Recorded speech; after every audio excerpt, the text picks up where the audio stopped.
18 నెలలైంది, ఇంకా ఇప్పటికి ఎవరు ఎక్కడ దోషులు తేలలేదు.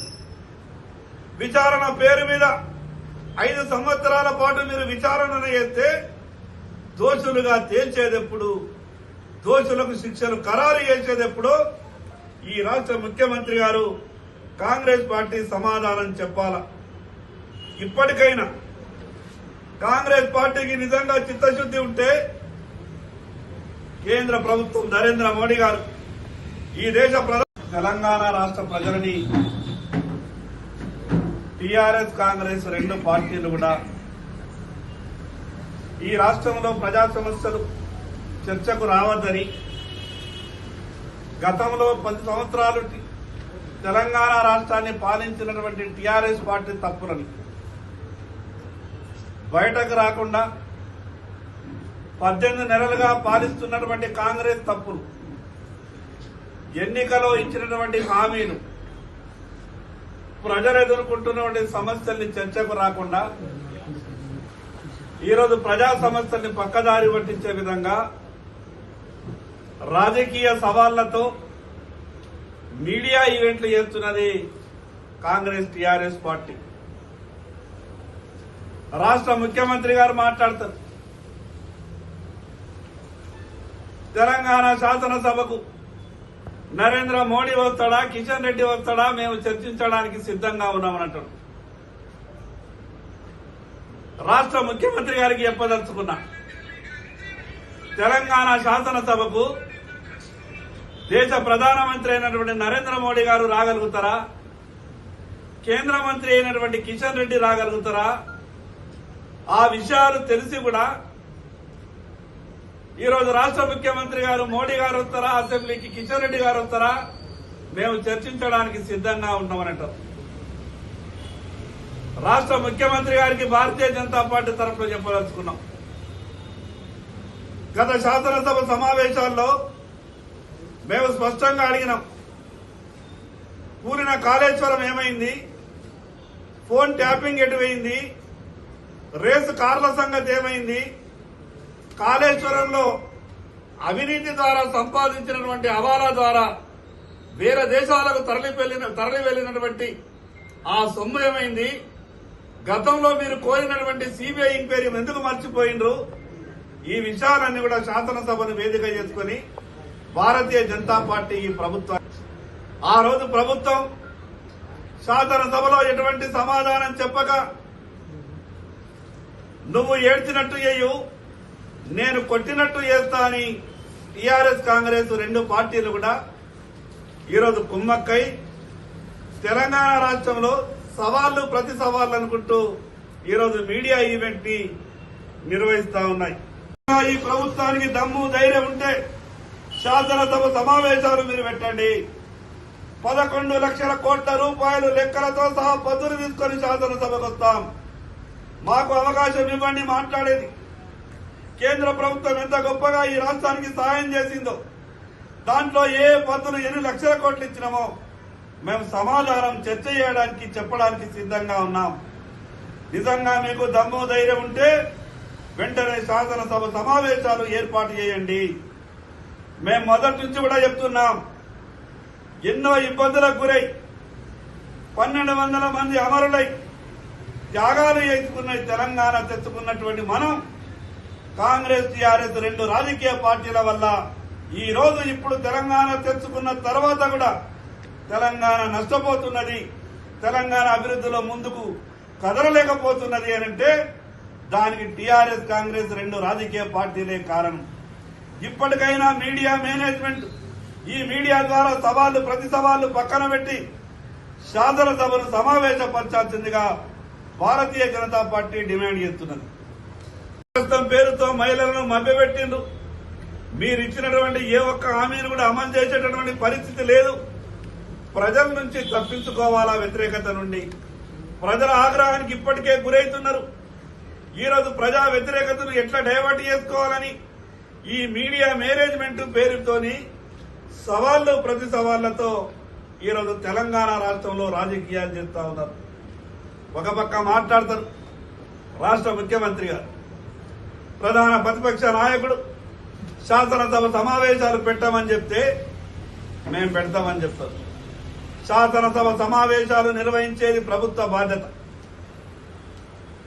గత 10 ఏళ్లు ఈ రాష్ట్రాన్ని పరిపాలించినటువంటి టీఆర్ఎస్ పార్టీ అన్ని అక్రమాలు చేసిందని చెప్పిండ్రు కదా, లక్షల కోట్లు విదేశాలకు హవాలా ద్వారా తరలి వెళ్లిందని చెప్పారు కదా. భారతీయ జనతా పార్టీ ఈరోజు ఈ రాష్ట్ర ప్రభుత్వాన్ని డిమాండ్ చేస్తా ఉన్నది. వెంటనే శాసనసభ సమావేశాలు నిర్వహించండి. దానిలో 10 ఏళ్లు పాలించిన టీఆర్ఎస్ వాళ్ళ మీద చర్చ చేద్దాం. 18 నెలలు పాలిస్తున్నటువంటి కాంగ్రెస్ పార్టీ ఇచ్చినటువంటి హామీల మీద చర్చ పెడదాం. తెలంగాణ రాష్ట్రం వచ్చినప్పటి నుండి ఈ రాష్ట్రంలో జరిగిన స్కామ్ల మీద చర్చ పెడదాం. కూలిన ప్రాజెక్టుల మీద చర్చ పెడదాం. ఈ రాష్ట్రం ఇన్ని లక్షల కోట్లు అప్రపాలు ఎందుకైందో దాని మీద చర్చ పెడదాం. ఈ రోజు ప్రధాన ప్రతిపక్ష పార్టీలకు మీరు ఓపెన్ గా శాసనసభలో చర్చ చేసే అవకాశం ఇవ్వండి. శాసనసభ సమావేశాల్లో కూడా ఈరోజు ప్రతిపక్ష పాత్ర ప్రజల తరపున ప్రజలకు ఉన్నటువంటి ఇబ్బందులను, గత ప్రభుత్వం చేసినటువంటి అవినీతి, ఈ కాంగ్రెస్ ఇచ్చినటువంటి హామీల మీద భారతీయ జనతా పార్టీ మాట్లాడే ప్రయత్నం చేస్తే అక్కడ ముఖ్యమంత్రితో సహా మంత్రులందరూ కూడా మా గొంతు నొక్కేటటువంటి ప్రయత్నం చేస్తారు. ఈరోజు 10 ఏళ్లు మంత్రిగా పనిచేసినటువంటి రాష్ట్ర ముఖ్యమంత్రి గారు శాసనసభలో చెప్పిండ్రు, కేంద్ర ప్రభుత్వం సహకరిస్తున్నది. కేంద్ర ప్రభుత్వం ప్రవేశపెట్టేటటువంటి అన్ని పథకాల్లో భేషజాలకు పోకుండా రాష్ట్ర ప్రభుత్వం మేము అన్నింటిలో భాగస్వామ్యం అవుతామని ఒక పక్క రాష్ట్ర ముఖ్యమంత్రి గారు చెప్తారు. మరోపక్క ఈ రాష్ట్రంలో పనిచేస్తున్న మిగతా మంత్రులు చెప్తారు, కేంద్రం నయా పైసా ఇస్తలేదు, భారతీయ జనతా పార్టీ నాయకులా మాకు చెప్పేదంటారు. అసలు దీంట్లో ఏది నిజం? ఒక పక్క రాష్ట్ర ముఖ్యమంత్రి గారు చెప్తున్నారు నరేంద్ర మోడీ గారు ఈ రాష్ట్ర అభివృద్ధికి సహకరిస్తున్నారని, మరోపక్క రాష్ట్ర మంత్రులు మాట్లాడతారు నయా పైసా ఇస్తలేరు అని. అసలు మంత్రివర్గంలోనే ఇంత తేడా ఉంటే ఎట్లా ఈ రాష్ట్రాన్ని పరిపాలిస్తుందో కాంగ్రెస్ పార్టీ వాళ్ళు సమాధానం చెప్పాలా. మరి అదేవిధంగా మీరు ఎన్నికల సమయంలో ఇచ్చినటువంటి హామీలను నిలబెట్టుకునే ప్రయత్నం చేయండి. ఇచ్చిన హామీలను అమలు చేయటటువంటి ప్రయత్నం చేయండి. ఏమైంది? మీరు చెప్పారు కదా ప్రతి మహిళకు 2500 రూపాయలు ఇచ్చే బాధ్యత మాది అన్నారు. 18 నెలలు గడిచిపోయింది. ఏ ఒక్క మహిళ కన్నా 2500 రూపాయలు ఇచ్చిండ్రా? కాంగ్రెస్ పార్టీ సమాధానం చెప్పాలా. పెళ్లి చేసుకున్నటువంటి ప్రతి ఒక్క ఇంటికి 1,00,000 రూపాయలు కళ్యాణ లక్ష్మి ఎటు సరిపోతలేవు. భారతీయ జనతా కాంగ్రెస్ పార్టీకి అవకాశం ఇస్తే ఈ రాష్ట్రంలో ప్రభుత్వం ఏర్పడితే ప్రతి జంటకు తులం బంగారం పెడతామన్నారు. ఏమైంది మీ తులం బంగారం? పెళ్లి చేసుకున్నటువంటి జంటలకు వాళ్ళ తల్లిదండ్రులకు ఈ కాంగ్రెస్ పార్టీ సమాధానం చెప్పాలి. డిగ్రీ చదివే యువతికి స్కూటీ ఇస్తామని చెప్పిండ్రు. అది కూడా 3 నెలల లోపలనే అందరికీ స్కూటీ ఇచ్చే బాధ్యత మాది అని అన్నారు. ఎస్సీ ఎస్టీ మహిళలకు విద్యా భరోసా పేరు మీద 5 లక్షల స్కాలర్షిప్ ఇస్తామని చెప్పిండ్రు. కానీ మీరు ఇచ్చేటటువంటి స్కాలర్షిప్ 5 లక్షల రూపాయలు ఎటువైనాయో తెలియదు. ఈరోజు ఫీజు రియంబర్స్మెంట్ దిక్కులేదు. దాని మీద కాంగ్రెస్ పార్టీ ఆలోచించాలా. కేటీఆర్ గారు ముఖ్యమంత్రి ప్రెస్ క్లబ్కి వస్తావా? నేను వచ్చి తయారున్నానంటాడు. అంటే ప్రజలు అమాయకులు అనుకుంటా ఉన్నారు. మీరు ఒక కేటీఆర్ ఒక ఎమ్మెల్యే ప్రెస్ క్లబ్కు పోయంటే రాష్ట్ర ముఖ్యమంత్రి చర్చించడానికి ఎట్లా రాడు. కానీ ఈ విషయం వార్తలలో రావాలా, టీవీలలో వాళ్ళ ముఖాలు కనిపించాలా, పేపర్లలో వార్తలు రావాలా. ఈ మీడియా మేనేజ్మెంట్ తోనే రాజకీయాలు నడపాలని అటు కాంగ్రెస్ పార్టీ ఇటు టీఆర్ఎస్ పార్టీ కలిసి ఈ రాష్ట్రంలో నాటకాలు ఆడుతా ఉన్నాయి.